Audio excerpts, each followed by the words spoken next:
I say, yo, y'all already know who it is, man. It's Chris Jackson, Prince Up Top, last real nigga alive. This the live pull-up section. I got my nigga Black-Boi finally. What's good? What's good? Finally came down and sat down to talk with me, man. It's been a long time coming, bro. First and foremost, bro, give them a light introduction. You ain't even gotta go hard, bitch. Give them a light introduction. Let these niggas know what time it is, bro. I am your boy Black-Boi, CEO of Dark Star Music Group, producer, singer, songwriter, MC. Your mama know about me. Your mama know about this nigga. He the old one now. Don't get it fucked Don't up. put me like, oh, like that, though. I'm saying, Know nigga. I'm just a Colt 45, nigga. A Colt 45, nigga. Hey, look, the Billy D. Williams of this shit. You I feel me? ain't no AK-47, nigga. I'm a Colt 45. That's nigga. real. Hey, bro, first and foremost, bro, I just want to appreciate you sliding through, fucking with the platform, bro. Yeah, man. Dog, always. I love what you do, Chris, man. Come on, real bro. shit, man. My nigga, like you and H, I'm proud of y'all, man. Like, I remember when H really first started his shit down here, you know what I'm saying? Yeah, Again, 2005, 2006. yeah, but I met H through B.O.B. Oh, word? BYOB, yeah. No way. Yeah, Tyrone, yeah, man. Like, that's Shout out my nigga Tyrone. That's a man. mean producer too, man. Like he helped me produce a lot of the Mad Mike shit. You know what I'm saying? From Lucio. You know okay. what I'm saying? So like, Shout out my nigga Mad Mike. Yeah. Not too many people know him. Yeah, You know man. what I'm saying? He an old Real school Masters, guy. my Yeah. nigga. He My an old niggas, school nigga. that's my nigga doing good. All my young niggas doing good, man. I'm proud of that, man. Look, so let's start there. You know what I'm saying? Let's talk about this shit. You know, you were born and raised in Tampa, right? Yeah, I was born and raised in Tampa. I was raised in the West. You know what I'm saying? I done lived in Oakhurst 1, Oakhurst 2, Presbyterian Village, Columbus Court, nigga, Tampa Heights, nigga. You was at Spruce Terrace? Yeah, I was in Spruce Terrace too, nigga, when the Yeah. P-Dogs was around. Ooh, yes, I sir. go back in the day, man. Like, I was a jit, though, you know what I'm saying?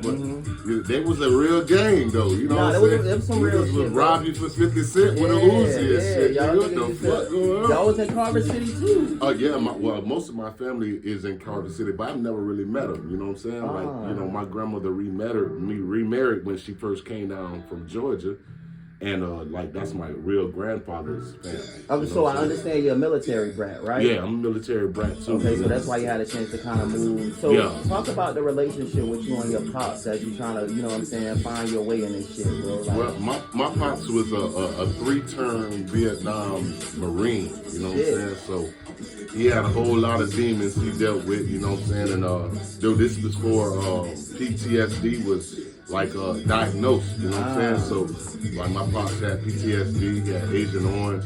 So when he came home from war, you know, he self-medicated, and that's really when like the war on drugs kind of really started. You know what I'm saying? around the crack era. Yeah, the crack era. You know what I'm saying? So he started with cocaine and.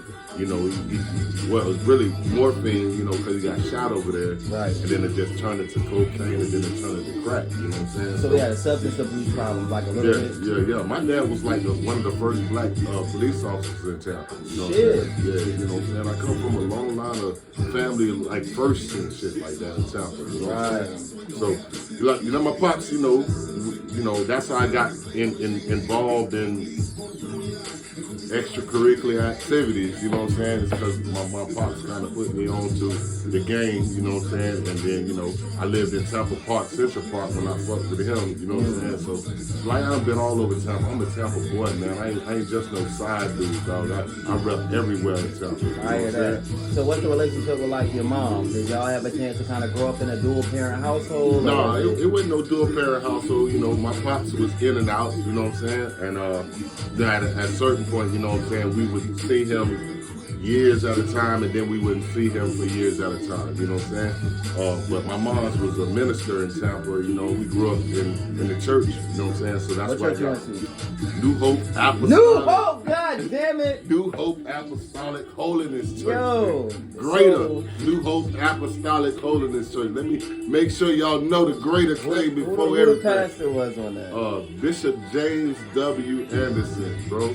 Shout We out had one of the James. baddest choirs in the city. We used to collaborate with like big name gospel groups like Edwin Hawkins and John P. Key and, you know, like the gospel greats. You know, we was part of a church organization, so we would go to conferences and stuff like that. And, you know, that's really where I got my musical start. Okay, so this is where the whole life thing, changed. like I've been singing since I was 5.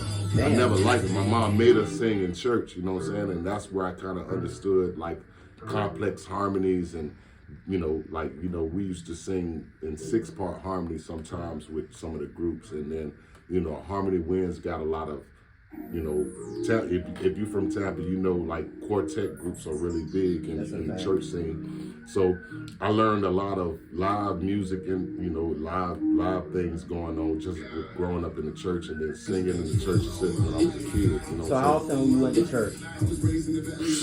Because in my family, look, any black family, you was going to church at least 2 to 3 times a week. Listen. And that's being modest. My mama put us in the choir, so and then we had groups. You know, I started groups when I was in church. So I was in church all day Saturday, all day Sunday, for 3 services on Sunday, and then Wednesday and Friday night. So you had the Sunday school, then you had the regular church, we had like a visiting church come over. You know, they had a middle. Look, then you used to turn it up a little bit. You know what I'm saying? And the night service, and that's when the Holy Ghost come in and all that bullshit. You know? Look. So I'm glad we're there. Now you say you kind of got your musical differences from starting in a church. Yeah. When is it that you made that transition from doing gospel music to circular music? Well, like, all right, so my church was located right in the heart of Ponce Leon and College Hill.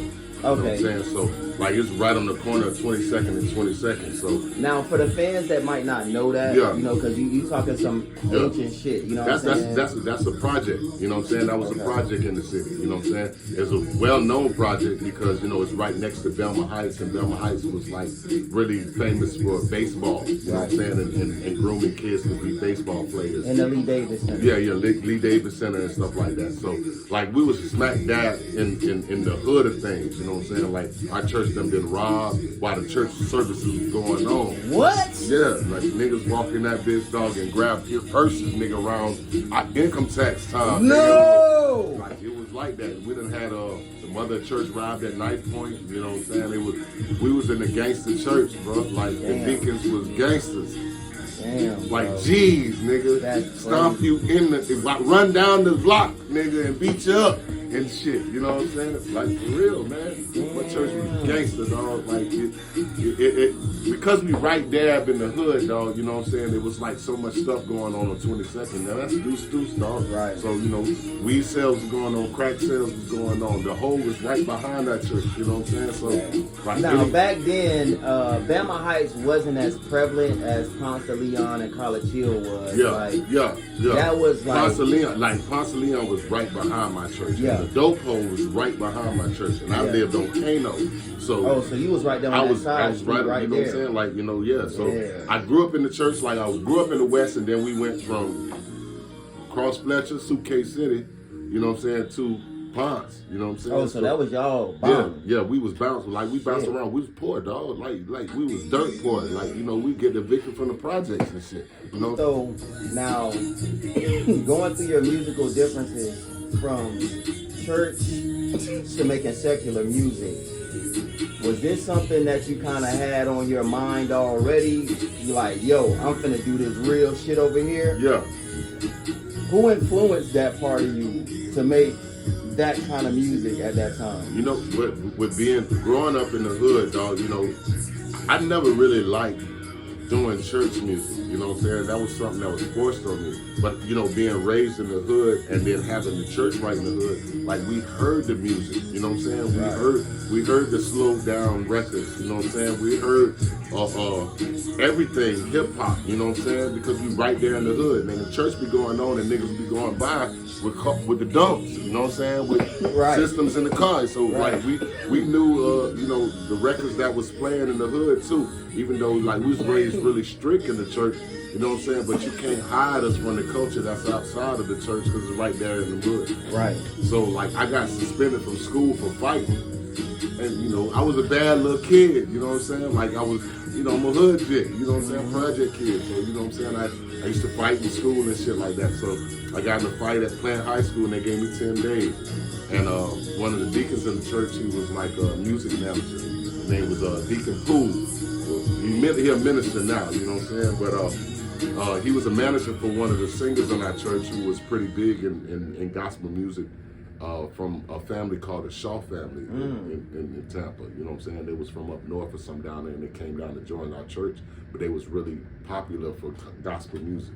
Right. But so I got 10 days, and he was building a sound booth in the back of the church, and he made me help him build it. And then he had an artist he was managing, and he took me to more sound for her to record, and that was it. You know what I'm saying? Like, once I seen that big ass studio, I was like, oh my fucking God, nigga, I got to do this That's what fucking you shit. wanted to do. That's what I want to do at 14, dog, you know what I'm saying? And I ain't turned back yet, you know what I'm saying? That was like, that became my passion from there, you know? Now, I started Dark Star in the Springs, you know what I'm saying? I had a home studio on Alaska, you know what I'm saying? wow. Right across from, if y'all know Tampa, in the Springs, a nigga named Jafar. Jafar, yeah. Muslim dude, he had yeah, snakes yeah. and shit like that. He was like the only one that was doing that at that time. Yeah, and you know, so I lived right across the street from him, you know what I'm saying? And his kid, and you know, man, I met everybody, dog, just being in So, the city. now, I bring that up because, like I said, you are influential with a lot of people in this city, bro. Yeah. And your relationship with City Boy kind of manifested earlier on because you were able to kind of build a friendship with him before it was any music or any shit City like Boy that. like my little brother, man. You know what I'm saying? Like, I was living in South Tampa when I met City Boy. You know, I created a group called the Dark Souls. And this before it was the Dark Souls, like, it was just like, you know, no. We was young, you was kids. Like, City Boy had to be like 16 or some shit like that. So he's really annoying, you know what I'm saying? He was a jokester, you know what I'm saying? And He's still like that. You know, he is. But that's still my like dog. Like, man, that's my brother, dog, you know what I'm saying? But, like, he's really matured.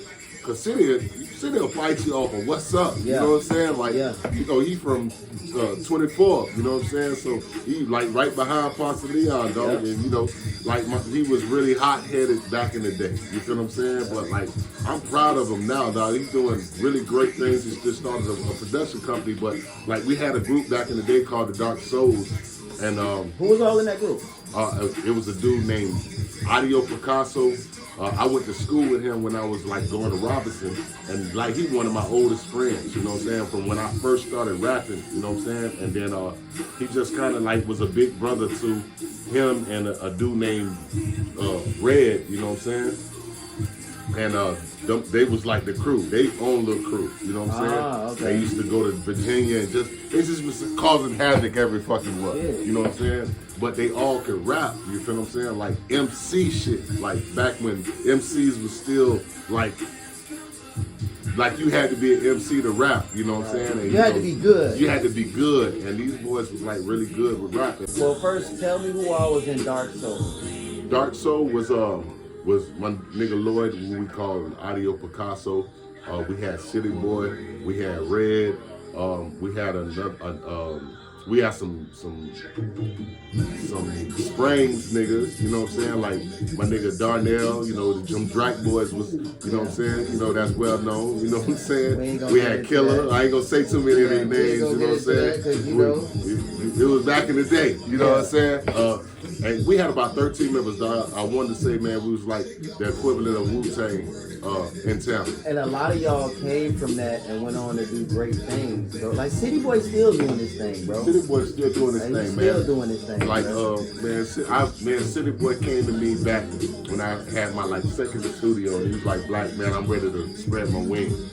And you know, I guess he may have thought that I was like, "No, you can't work with nobody and shit like that." But I was like, "No, bro, I want you to grow because you're gonna be able to bring us back." You know what I'm saying? If you do what was you y'all locked in on any paperwork or anything? no, like that? no, it was all brotherhood, man. Like them boys used to sleep in my house. You know what I'm saying? When my first wife, when niggas used to sleep in the studio. You know what I'm saying? My ex-wife used to feed all of us. You know what I'm saying? It was like we had the biggest crew, dog, and it was a family, dog. It was brothers. we fought amongst each other. You know, we yelled at each other, and then we made fucking good ass fucking music. So, when did your relationship with Raw Tracks kind of begin? Was that? I built my first studio, and Raw Tracks worked with my first wife. You know what I'm saying? And she wanted me to. He was like asking how to make beats and shit like that. You know what I'm saying? So she kind of linked us. And then Raw Tracks used to come in the studio and he'd watch me, and then I would teach him some stuff. And then like me and Raw Tracks been damn friends for almost 25 years. Damn. You know what I'm saying? Like he a brother, dog. You know what I'm saying? And like he always showed love, man, because I showed him at least the basics to what he do. You know what I'm saying? He went on and he started working for a House of Hits, and he developed his own sound. You know what I'm saying? I was there with Raw Tracks. Yeah. When he was at House of I used to work at House of Hits too. I was their tech. I was they engineer tech. I knew how to unplug the shit and plug the shit back in. That track still had a good relationship and shit like that. Man, right? me and Raw Tracks been good since inception. You know what I'm saying? Like we've been good since then. Like we done bridged off and ain't seen each other in a couple of years and come back, and you know it's always been a good relationship with me and him on a friendship level. You know what I'm saying? And like he showed so much love on his side, dog. And in turn, he always been solid, dog. We're the same sign, so we kind of understand each other on a personal level too. You feel Well, me? y'all haven't done anything together though. Raw Tracks got like No.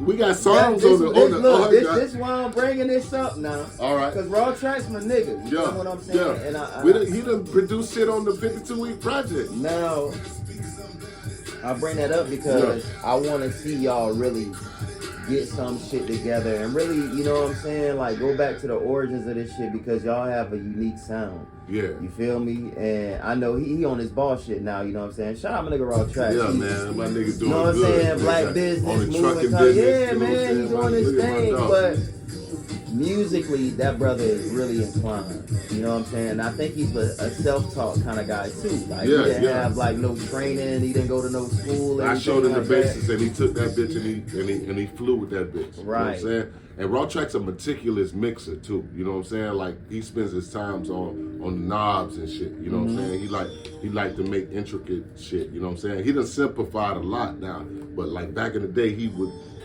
liked the Dr. Dre. You know, he liked the Dr. Dre tweak. You know what I'm saying? Me, I done been doing it so long. It's just like, all right, I already know how it's supposed to sound, so I'm gonna push it this way. But Raw Tracks get down to the nitty gritty of that. Yeah. Now you work with a lot of artists in the city, bro. Like you work with. I can say this: you've had a chance to work with 3 generations of the artists that's in this area, bro. Out of those 3 generations, what generation would you say was the best generation that you kind of really got, you know what I'm saying, acclimated to? I am biased like a motherfucker, and I will put my right hand to God. The generation that does the best music is the generation I came from.